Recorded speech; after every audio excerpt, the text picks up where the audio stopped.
Muy buenas tardes, mi nombre es Lérida Torres. Soy la que realiza el programa Esquina Cultural de la Fundación de la Herencia Cubana en Las Vegas. Ya les hemos explicado que esto es una organización no gubernamental sin fines de lucro y es una organización que convoca a todos los cubanos y a la comunidad latina en general a reunirse con nosotros, a visitar nuestra sede. Nuestra organización tiene como objetivo desarrollar el concepto de servicio y está encaminada al beneficio social, cultural y emocional de nuestra membresía, exaltando en ello todo el sistema de valores de cada individuo, el honor, el amor por la comunidad, el orgullo de ser latino y el respeto por Estados Unidos de América, por su generosidad al acogernos en su seno. Con todas las fuerzas de nuestro corazón les deseamos que tengan una buenas tardes y en realidad, como les decíamos, deseamos que visiten nuestra fundación, el que quiera esclarecer cualquier duda que nos llame. La dirección nuestra es 3430 East Flamingo Road, la suite 324 en Las Vegas, Nevada. El zip code es 89121 y el teléfono es 702-416-9612 o 786-720-2831. La Fundación de la Herencia Cubana en Las Vegas brinda múltiples servicios. Brinda servicios de inmigración con abogados de experiencia, realiza income tax, hace la preparación de servicios de inmigración, trámites de residencia, trámites para la ciudadanía, reclamación de familiares. Tenemos preparado un curso de inglés para el futuro y en estos momentos estamos brindando cursos de Viviendo en América. ¿De qué se trata esto? Viviendo en América es un programa bien concebido con profesionales de alta valía y explica lo que todo inmigrante debe saber. Ustedes saben que cuando nosotros llegamos a este país, llegamos con un desconocimiento absoluto de todo lo que tenga que ver con un desarrollo, digamos, económico, político, de envergadura. Y entonces en este curso de Viviendo en América se hace un programa de aprendizaje sobre la Constitución de los Estados Unidos, sobre la Declaración de Derechos, la ciencia del derecho cívico, habla sobre economía, sobre seguros, bienes raíces, hipotecas, las formas de desarrollar el crédito, cómo abrir cuentas bancarias, en fin, todos los procesos que son necesarios que un inmigrante aprenda y desarrolle una vez esté viviendo en este país. Después de haber hablado brevemente sobre la Fundación de la Herencia Cubana en Las Vegas, procederemos con el programa del día de hoy, que trata sobre el descubrimiento de Cuba y la esclavitud en Cuba. Un tema muy interesante y que hemos tratado de resumir lo más posible, pues es un tema bien amplio. Pues Cristóbal Colón llegó a Cuba el 27 de octubre de 1492 por algún sitio cercano a la zona de Bariay, pero el desembarco no se produjo hasta el día siguiente.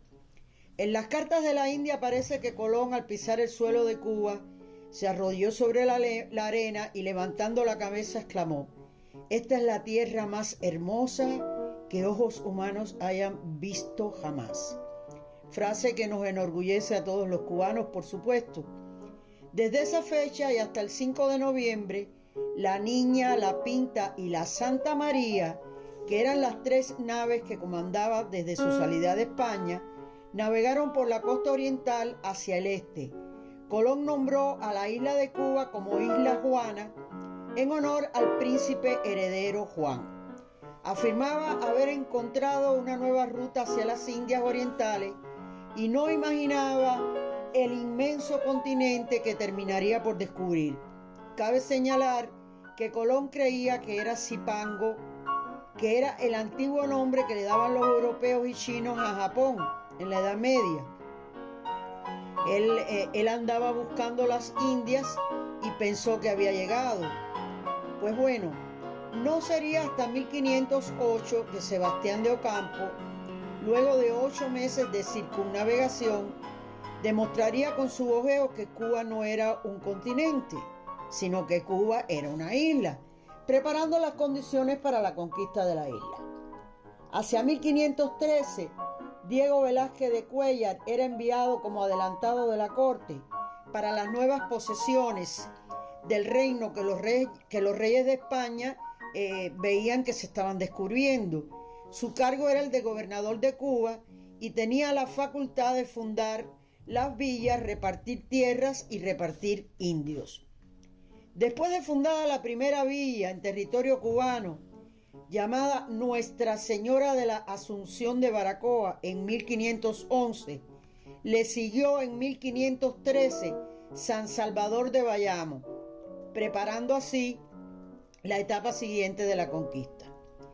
En este bojeo consistía en explorar el resto de la isla y colonizarla. Así, en enero de 1514 se funda la Trinidad. El 2 de febrero de 1514 se fundó en la costa norte, que sería luego trasladada al interior. Le explicaremos que por qué se trasladaban estas villas después al interior, y era por los ataques de piratas y corsarios. Posteriormente se funda Santa María del Puerto de Príncipe, que es actual Camagüey. Entre abril y junio del 1514 se fundó San Cristóbal de La Habana, al sur de la isla, cerca de Batabanó y Santi Espíritu. El 24 de junio de 1514 se funda San Juan de los Remedios, y finalmente, y no menos importante, en agosto de 1515 se queda establecida Santiago de Cuba, que ya digamos esa villa había sido fundada, pero bueno, se estableció en 1515. Esta sería la base legal y organizativa para cada región, lo cual se establecía en cada acto de la fundación. O sea, se instituía el municipio y después servía para concentrar y preparar a la isla un número de conquistadores mediante la vecindad. Una institución que trazó el rasgo de carácter de la primera colonia fueron las encomiendas. Las encomiendas ponían en manos de los españoles a los aborígenes, los cuales eran cristianizados e instruidos para trabajar.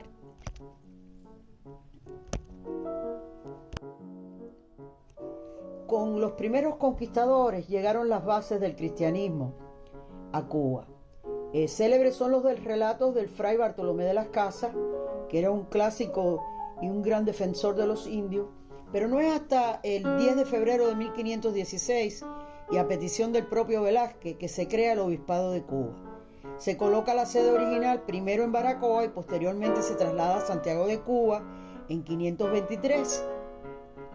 La villa de Santiago de Cuba sería la primera capital de Cuba colonial, hasta que definitivamente fue trasladada a San Cristóbal de La Habana a mediados del siglo XVI. Mientras la villa de San Cristóbal de La Habana sufría al menos de 2 traslados desde su lugar de origen. Primero se fundó en 1514 cerca de Batabanó, al sur del occidente de la isla. Finalmente queda asentada el 16 de noviembre de 1519 en su ubicación actual. Quedó finalmente emplazada allí, y esta es la fecha en la que se considera la fundación definitiva de la ciudad de La Habana. Había un interés económico fundamental en un principio y durante los primeros años de la colonia en la extracción del oro. Se sustentaban principalmente en el trabajo forzado que recaía sobre los aborígenes encomendados. Recuerden que a los dueños de las encomiendas le entregaban las tierras y le entregaban los aborígenes y algunos esclavos negros introducidos ocasionalmente. Terminada la fiebre del oro, este sector se desvía hacia el cobre de Santiago del Prado, minas y yacimientos que todavía poseen este metal.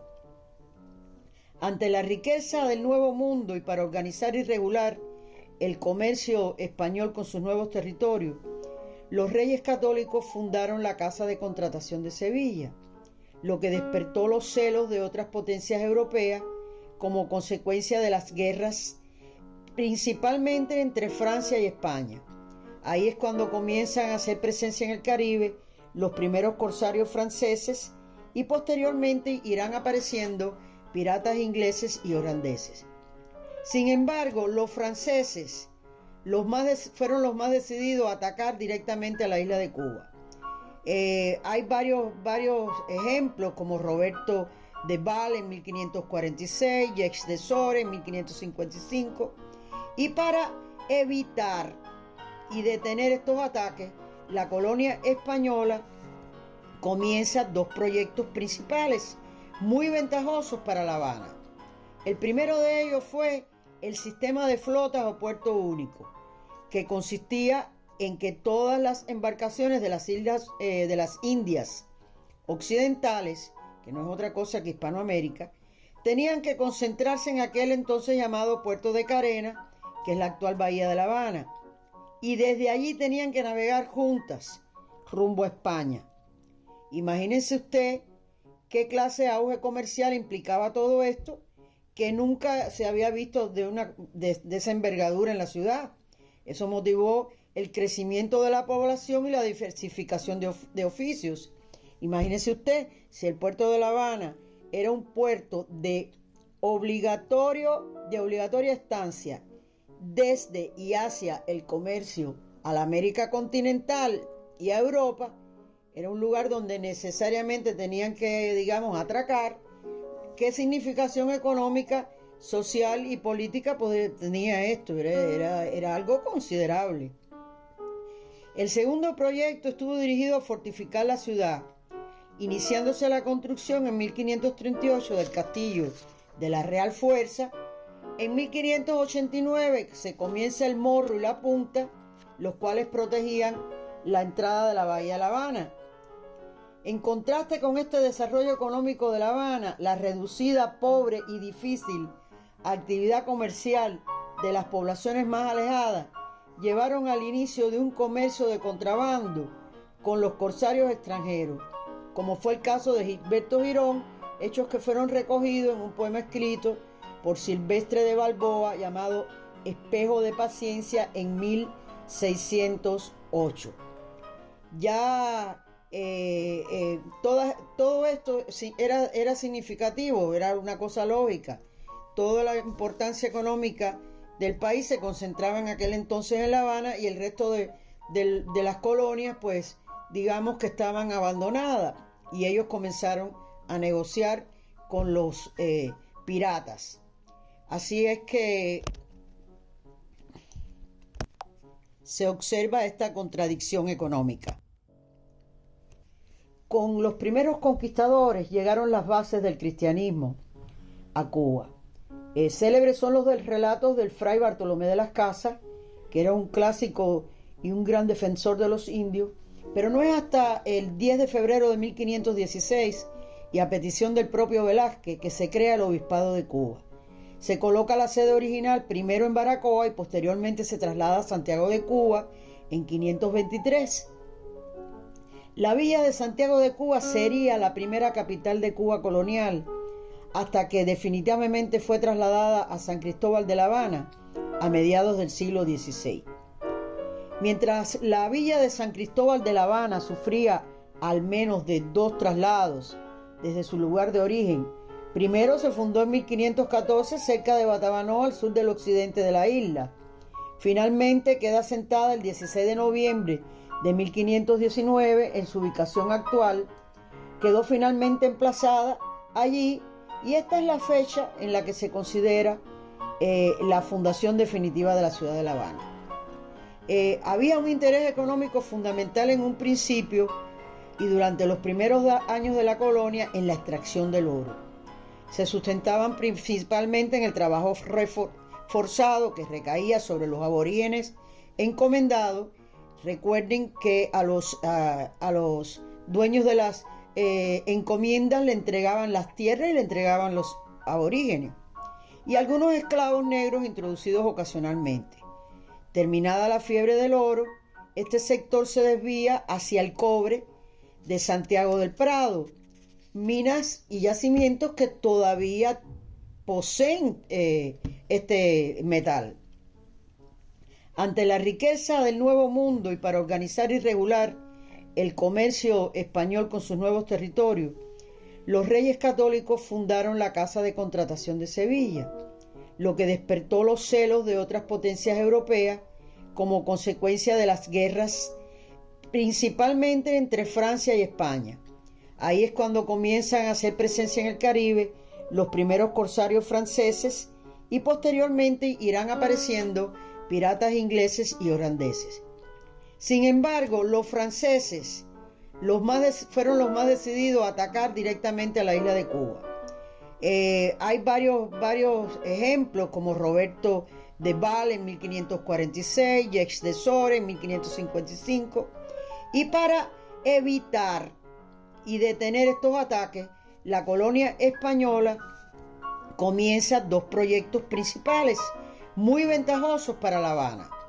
El primero de ellos fue el sistema de flotas o puerto único, que consistía en que todas las embarcaciones de las islas de las Indias occidentales, que no es otra cosa que Hispanoamérica, tenían que concentrarse en aquel entonces llamado Puerto de Carena, que es la actual bahía de La Habana, y desde allí tenían que navegar juntas rumbo a España. Imagínense usted qué clase de auge comercial implicaba todo esto, que nunca se había visto de esa envergadura en la ciudad. Eso motivó el crecimiento de la población y la diversificación de oficios. Imagínese usted, si el puerto de La Habana era un puerto de obligatoria estancia desde y hacia el comercio a la América continental y a Europa, era un lugar donde necesariamente tenían que, digamos, atracar. ¿Qué significación económica, social y política tenía esto? Era algo considerable. El segundo proyecto estuvo dirigido a fortificar la ciudad, iniciándose la construcción en 1538 del castillo de la Real Fuerza. En 1589 se comienza el Morro y la Punta, los cuales protegían la entrada de la bahía de La Habana. En contraste con este desarrollo económico de La Habana, la reducida, pobre y difícil actividad comercial de las poblaciones más alejadas llevaron al inicio de un comercio de contrabando con los corsarios extranjeros, como fue el caso de Gilberto Girón, hechos que fueron recogidos en un poema escrito por Silvestre de Balboa llamado Espejo de Paciencia en 1608.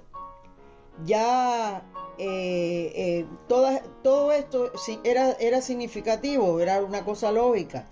Toda la importancia económica del país se concentraba en aquel entonces en La Habana, y el resto de las colonias, pues digamos que estaban abandonadas, y ellos comenzaron a negociar con los piratas. Así es que se observa esta contradicción económica. Los aborígenes comienzan a escasear como mano de obra debido a los abusos, a las matanzas, a las enfermedades llevadas por los europeos a la isla, por lo que se decidió traer esclavos que fueron comprados a Portugal. La trata adquirió proporciones enormes. Se enriqueció principalmente con el infame tráfico decretado por Carlos V y continuado hasta mediados del siglo XVI por los traficantes flamencos de la corte de Carlos I, a quienes se le concedió el monopolio de la trata de esclavos a introducirse en las Antillas, que luego se traspasó a los genoveses establecidos en Sevilla y finalmente pasó a manos de los traficantes españoles. Ya esto fue a principios del siglo XVII. Ahora, ¿qué ocurría mientras tanto? La relativa prosperidad de la isla provocó incursiones de corsarios y piratas. Ya dije anteriormente principalmente los piratas franceses e ingleses, y eso ocurre al ocupar nuevamente Rojas el gobierno y durante el mando de los sucesores, Dávila, Luján, Tejeda, Barnuevo, que fueron los antiguos o los últimos gobernadores de las Antillas. A Tejeda se le concedió la construcción de los castillos del Morro y de la Punta, y después en 1628 empieza la invasión de la escuadra neerlandesa y abordan la flota de Cerdá y de Benavide, que se dirigía a España frente a Matanza. Bueno, hay una serie, para no agobiarlos, de innumerables de ataques de corsarios y piratas. Saqueaban las villas tenían que moverse del lugar, se llevaban el oro, se introducían en las iglesias, se llevaban todos los objetos de valor de las iglesias, muchas veces se llevaban las mujeres de las villas que asaltaban, se llevaban los esclavos. Era algo horrible. Por ejemplo, en Casilda, en una oportunidad, el cura de la iglesia regresa al poblado para evitar que profanen el recinto de la iglesia, y todos los piratas se llevaron todo cuanto había, objetos de plata, crucifijos, todo lo que había de valor en la iglesia, y lo asesinan, evidentemente. Es decir, que eso era muy común en todo aquel tiempo. Es increíble cuando, por ejemplo, uno estudia la villa de San Juan de los Remedios de la Sabana del Cayo, cómo tuvo que trasladarse como 4 veces, porque siempre buscaban estar cerca del mar, para facilitar, digamos, el comercio, para facilitar el atraque de los navíos. Pero ¿qué va? Eso era, digamos, una premisa para que los propios corsarios y piratas atacaran las poblaciones, y hacían entonces que las villas se movieran del lugar. Continuando con el tema de los ataques de corsarios y piratas, que en las películas los recrean de lo más bonito, precioso, los piratas muy elegantes, algunos unos benefactores, pero detrás de todo eso eso es una farsa.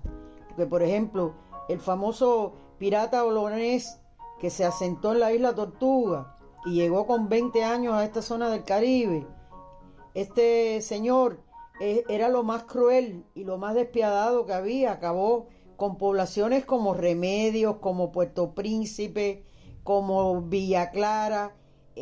¿Para qué hablar?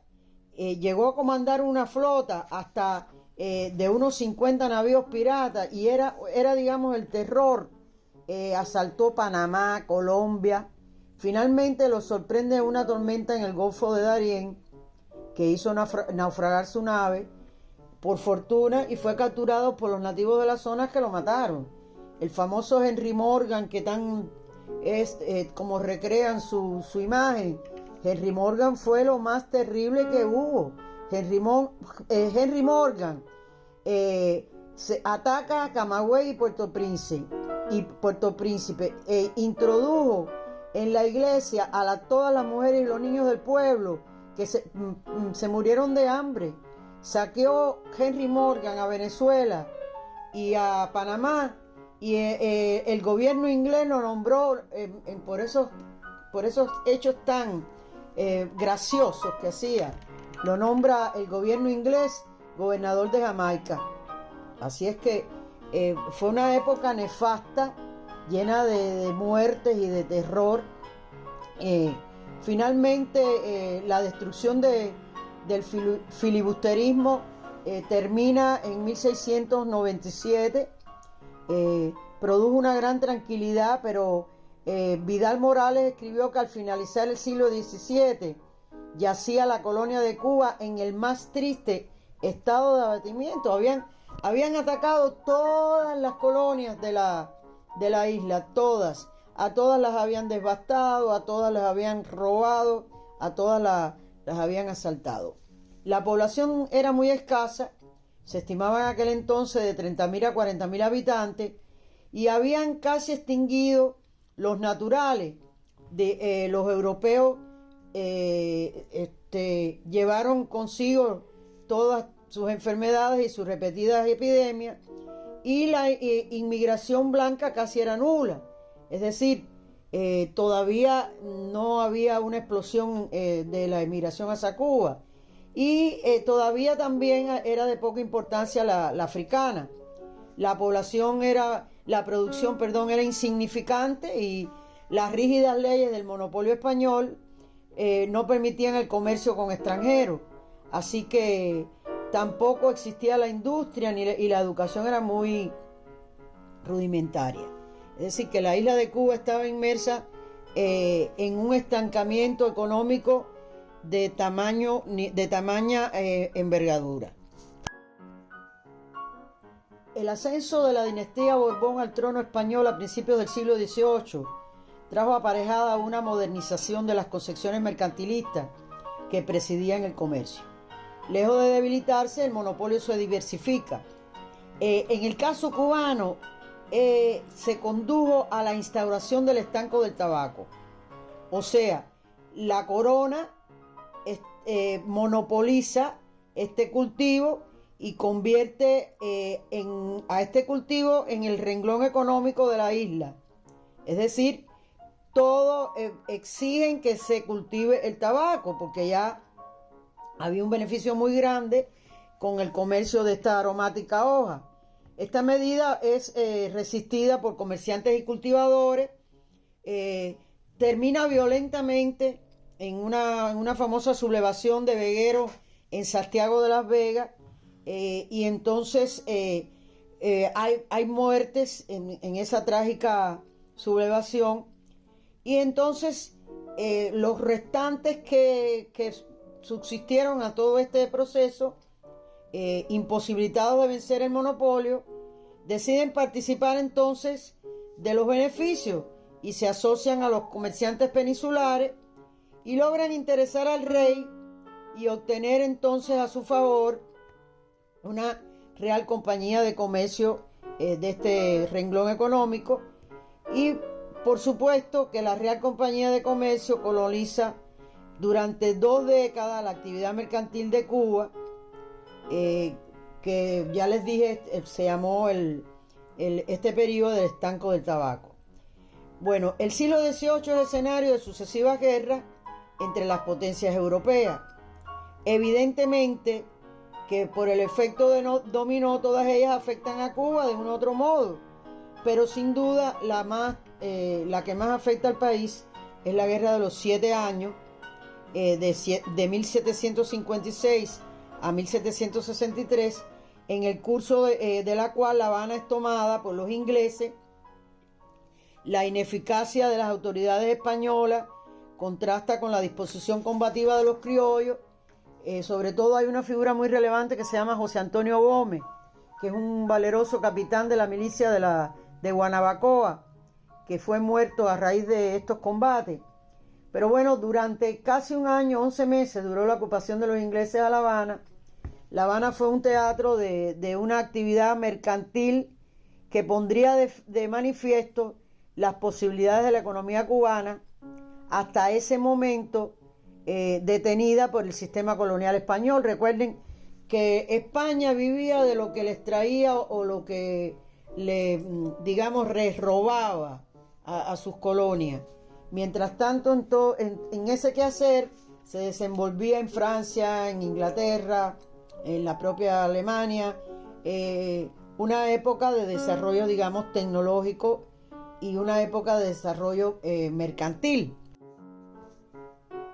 Al restablecerse el dominio hispano sobre la parte occidental de la isla, el rey Carlos III y sus ministros ilustrados adoptan una sucesión de medidas que fortalecen definitivamente el progreso de la isla.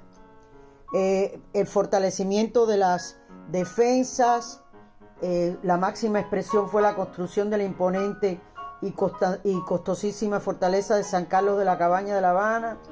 Se suman numerosas construcciones civiles como el Palacio de los Capitanes Generales, que es una belleza, es una gloria de la arquitectura, la catedral, símbolos del paisaje habanero, una catedral, el símbolo del barroco en Cuba, que fue muy, digamos, austero, muy simple, muy sencillo. Eso es tema de otra cosa. Y bueno, se amplían las construcciones, digamos, que fortalecían lo que era la posición del gobierno y la posición militar de la metrópoli. El comercio exterior de la isla se amplía, se mejoran las comunicaciones interiores, se fomentan nuevos poblados como Pinal del Río, Jaruco.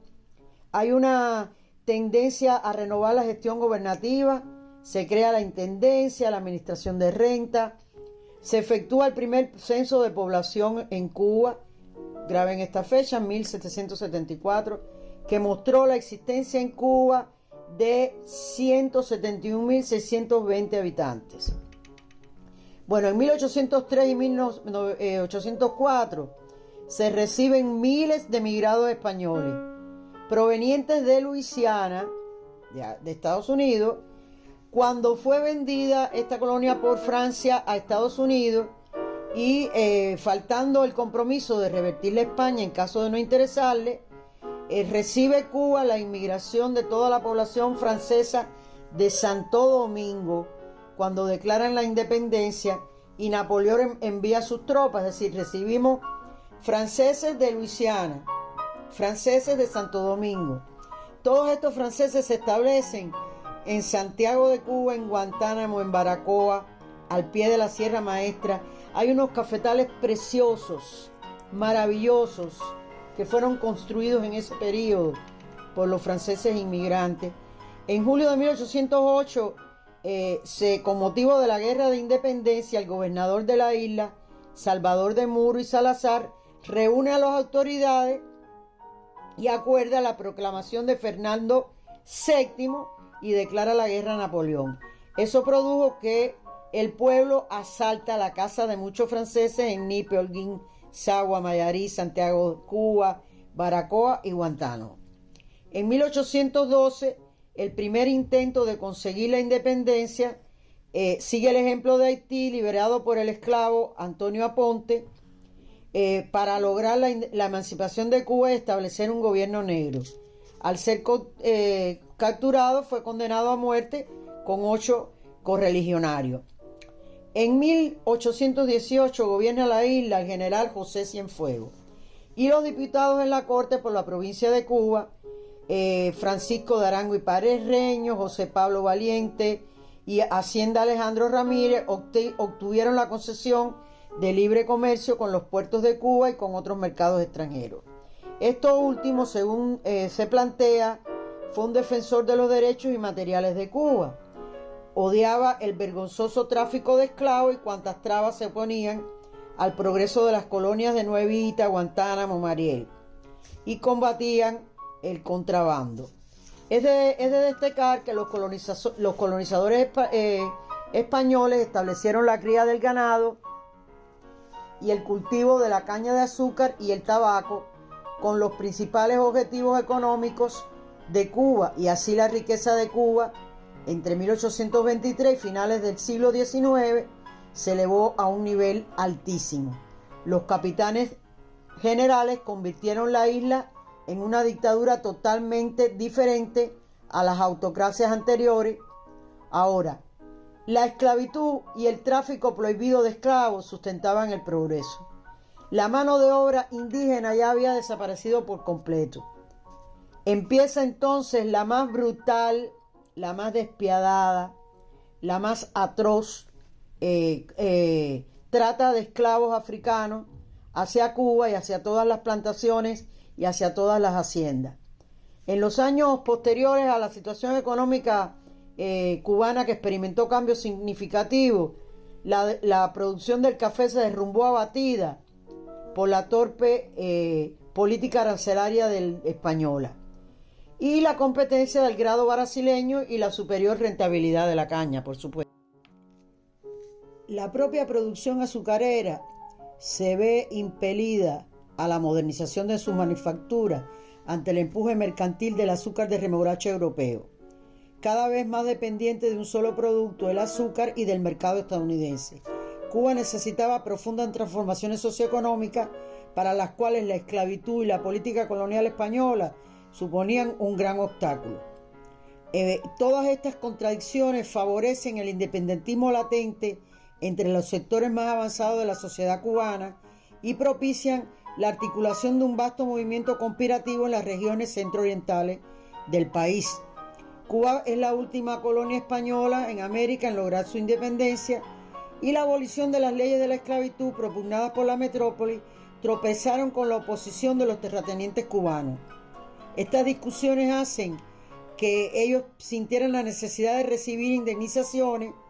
Ya la metrópoli estaba exhausta, consumida por guerras internas, y muchas de las principales familias vieron con buenos ojos la incorporación a los estados esclavistas del sur de los Estados Unidos, y parecía que se estaban entablando negociaciones para la venta de Cuba por $130 millones al sur de los Estados Unidos. Las negociaciones fracasan, bien por el patriotismo de algunos ya, nacionalistas cubanos, o bien porque no le interesaba al sur de los Estados Unidos una incorporación que prohibiera definitivamente la esclavitud, o bien por los cambios del gobierno de España. Fracasa el intento de los estados sureños de Norteamérica de anexionar la isla a la Unión, y es impulsada por muchos terratenientes de la isla. Posteriormente, en este periodo también se da el caso de que estaba la invasión de mercenarios y la recientemente guerra entre México y Estados Unidos, que desautoriza al gobierno de Washington para respetar el Tratado de Neutralidad entre España y Estados Unidos. Es decir, que ante esta prohibición, todos los sentimientos estos de anexar a Cuba a los Estados Unidos se ven fracasados. Narciso López se dedica a preparar una expedición que es financiada por la familia Iznaga, que radicaba en la parte esta de Trinidad, y la lanza en 1849, pero bueno, falla el apoyo a la misma, fracasa la expedición, los invasores son capturados, y algunas de los parientes estos de la familia Iznaga se trasladan a Nueva York y a Mississippi y adquieren una cantidad de tierras de cultivo en el borde del río, y siguen la causa independentista desde acá de Estados Unidos a Cuba.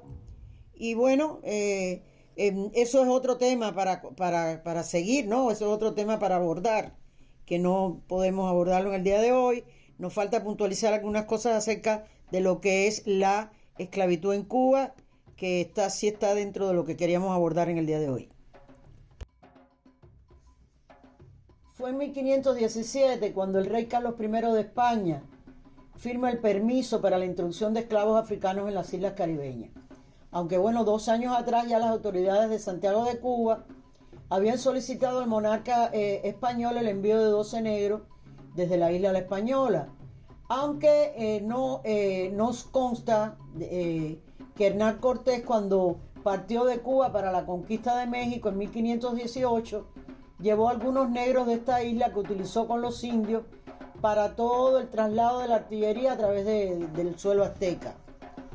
Debido al poco desarrollo de la agricultura desde los años iniciales de la colonización hasta 1763, en que los ingleses ocuparon La Habana, en Cuba entraron alrededor de 60.000 esclavos, mientras que desde esa fecha hasta la abolición de la esclavitud en 1886, en poco más de 100 años entró casi 1 millón de africanos.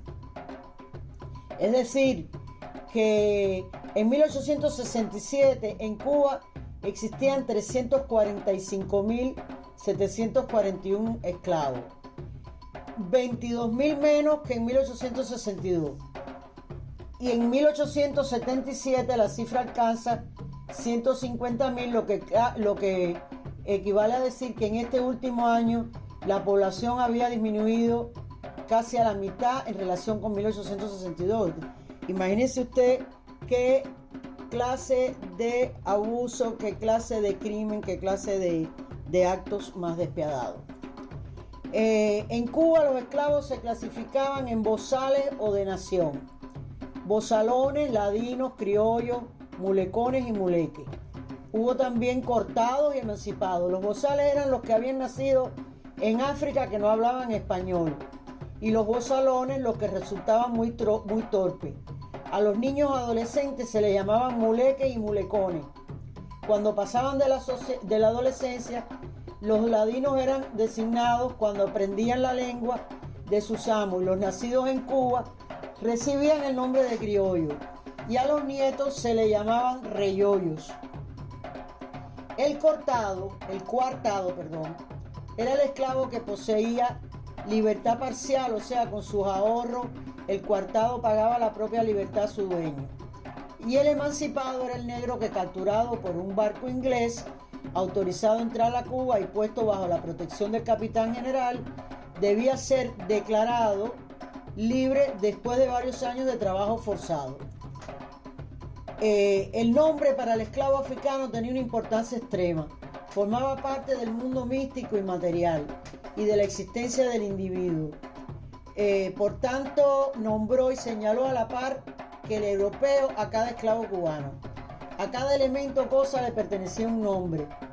Es decir, que ellos eran renombrados obligatoriamente por los dueños de las dotaciones. Se ha creído, digamos, que el nombre cristiano era consecuencia del adoctrinamiento religioso y de la necesidad de cristianizar al africano.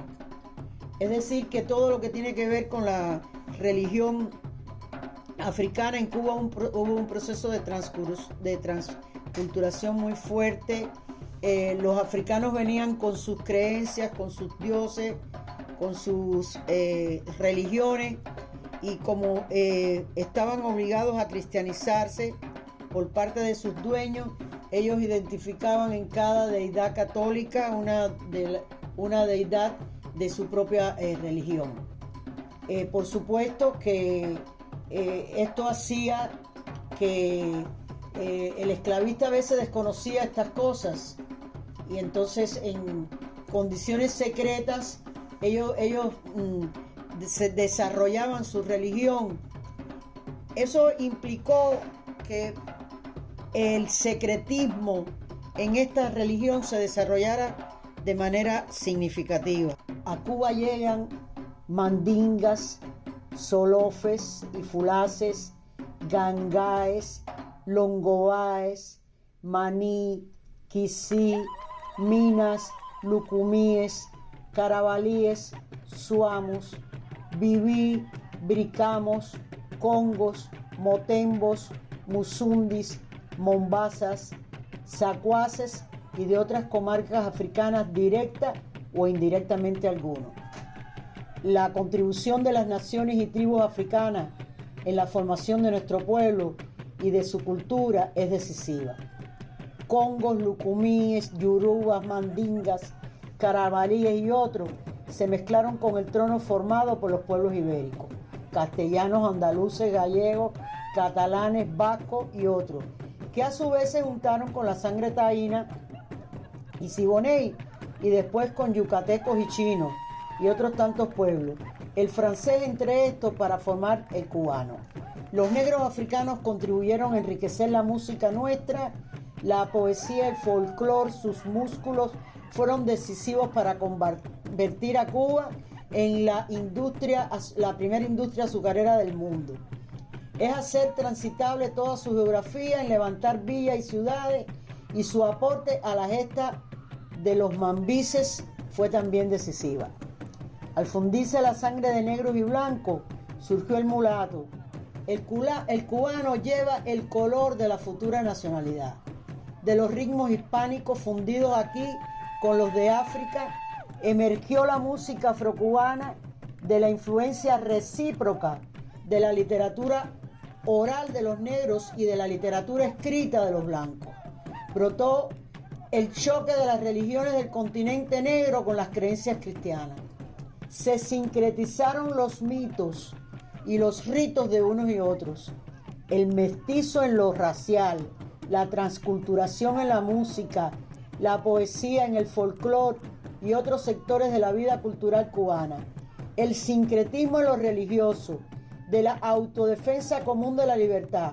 Surgió la unidad popular para formar una nueva nación cubana. Esos esclavos que eran despiadadamente traídos a Cuba en esos viajes de África a Cuba, de acuerdo con los vientos o la ausencia de estos, demoraban aquellos veleros cargados de piezas africanas, como les decían despectivamente, hasta 80 días.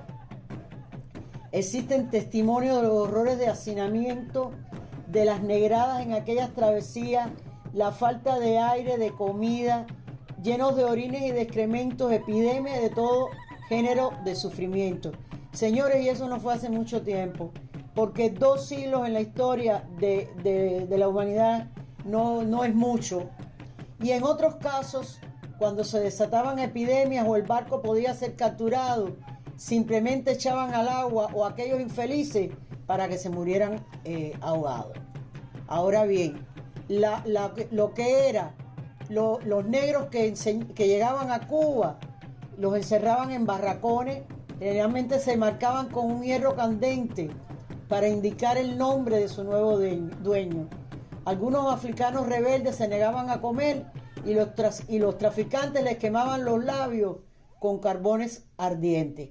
Hablar de todos los desmanes y de todos los horrores que se cometieron es increíble, no solo en Cuba, sino en todos los países de Hispanoamérica, incluyendo también a Estados Unidos. La primera rebelión de esclavos acaeció en 1533, cuando el gobernador pasó de Santiago de Cuba a Bayamo y de allí envió 2 cuadrillas para sofocar esta rebelión. Pelearon hasta morir y llevaron los cadáveres a la villa de Bayamo, descuartizados, para que dieran un escarmiento. Es decir que hablar de todos estos horrores es algo, digamos, que muy fuerte. Solo hay ejemplos increíbles de esclavos muy valiosos que se liberaron. Por suerte, el 25 de diciembre de 1870, Carlos Manuel de Céspedes, en su condición de capitán general, en su condición de máxima representación del gobierno en la isla, proclama la revolución de Cuba. Al proclamar la independencia de la patria, ha proclamado con ella todas las libertades, y mal podría aceptar la grande inconsecuencia de limitar aquellas a una parte de la población del país. Cuba libre es incompatible con Cuba esclavista, y la abolición de las instituciones debe comprender y comprende la necesidad y la razón de la más alta justicia, la de la esclavitud, con la más inicua de todas. Es decir, que este día nuestro gran padre de la patria proclamaba la abolición de la esclavitud en Cuba. Con este programa queremos rendirle homenaje a todas las figuras cimeras de lo que es la guerra de independencia, de todos los ejemplos que hubo de esclavos que se rebelaron en contra de la metrópolis, en contra de sus despiadados dueños. También queremos rendirle homenaje muy humildemente a todos nuestros presos políticos que están hoy en las prisiones de nuestro país, a todo el pueblo de Cuba que continúa con la lucha y que sabemos que va a lograr la libertad, que lograremos la libertad. Rindo homenaje a todos los héroes y mártires de nuestras guerras y de nuestras luchas. Terminamos nuestro programa. Le agradeceríamos cualquier comentario, cualquier sugerencia. Queremos también con este programa brindarle las gracias al señor Carlos Caminero y a la señora Kate Caminero, que tan humildemente hacen un esfuerzo tremendo para que todos estos nuestros podcasts salgan con la calidad y con la diafanidad que se merecen nuestra audiencia. Así que hasta pronto, como siempre, tengan buenas tardes, tengan buenos días. Hasta luego.